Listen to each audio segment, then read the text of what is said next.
Welcome to Bannur వారి వంటిల్లునండి. చూడండి, ఈ తోటకూరతో మనము పచ్చడి ఎలా చేసుకోవాలో చూద్దాము.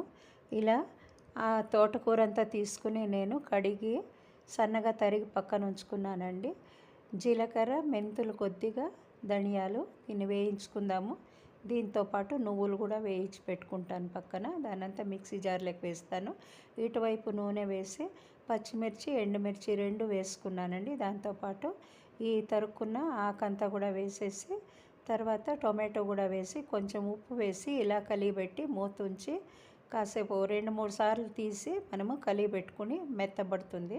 ఆలోకి ఇటువైపు ఇది మిక్సీ జార్లోకి మిక్సీ వేసేసుకుందామండి. ఇదంతా కూడా నువ్వులు చెప్పా కదా, వేయించిందంతా వేసాను. ఇటువైపు ఇది బాగా మెత్తబడిపోయింది చూడండి, టొమాటోలు అన్నీను. ఇప్పుడు ఈ మిక్సీ పట్టుకున్న దాంట్లోకి దీన్నంతా కూడా వేసేసి ఉప్పు కూడా వేసానండి నేను. ఉప్పు, పసుపు రెండు వేసాను. ఇవన్నీ వేసినాక మిక్సీ పట్టుకున్నాను. పక్కన పోపుకు పెట్టుకున్నానండి. నూనె వేసి ఆవాలు, జీలకర్ర, మినపప్పు, శనగపప్పు, కరివేపాకు, ఎండుమిర్చి అన్నీ కూడా వేసి పోపు వేసి ఉల్లిగడ్డలు కూడా అందులోకి వేసుకున్నాను. మీరు పచ్చివి కాబట్టినే వేసుకోవచ్చు, నేను వేయించి వేస్తున్నాను. అంతా పచ్చడిలోకి వేసి మిక్స్ చేసుకుంటే మన తోటకూర పచ్చడి రెడీ అయిపోయింది. సబ్స్క్రైబ్ చేయడం మర్చిపోకండి. Thank you very much.